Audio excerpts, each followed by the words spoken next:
centong. Oh iya.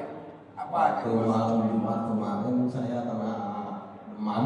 Demam? Ya waktu kesini dari rumah udah kena demam, batuk pilek gitu. Saya kesini, saya paksain tahajud kesini, terus pulangnya juga belum reda demam gitu. Minum obat udah nggak surut gitu.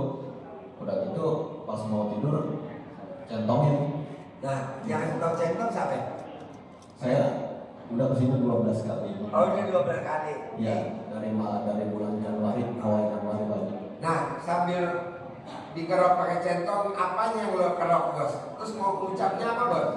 Mengucapnya Bismillahirrahmanirrahim atas ridho Allah Subhanahu wa taala dan karomahnya yatim dan anak B. Demam saya sembuh, batuk saya sembuh. Nah, yang dikerok apanya? Oh, jidatnya ya. Ya 9 kali. 9 kali. Yang ngerok Bos sendiri apa orang lain? Saya sendiri. Oh iya. Sambil tidur, gitu. Sebelum tidur Pak. Nah. Terus saya tidur 9 kali terus sampai saya tiduran. Alhamdulillah paginya hilang batuk sembuh, demamnya reda. Udah nggak minum obat lagi. Sebenarnya nih Bos, centong sebenarnya bisa obat satu-satunya paling ampuh loh Bos kalau buat corona Bos. Alhamdulillah. Iya, kan orang kadang centong.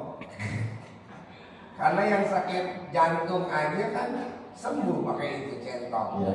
Itu centong. Kedua masuk angin, saya juga masuk angin perut, saya centongin juga. Alhamdulillah bilang. Bacanya apa? Kayak tadi, atas ridho Allah Subhanahu wa taala dan karomahnya anak yatim dan anak B, masuk angin saya sembuh, hilang. Sambil ngerok ya? Ya 9 kali. Oh iya. Sembuh, alhamdulillah.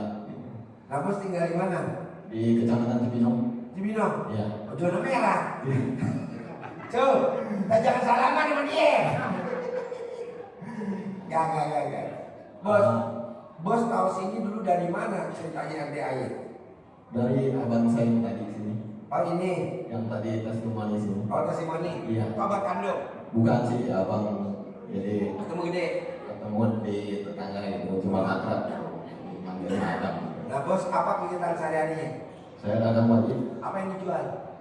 Seperti makanan anak-anak di rumah, es gitu.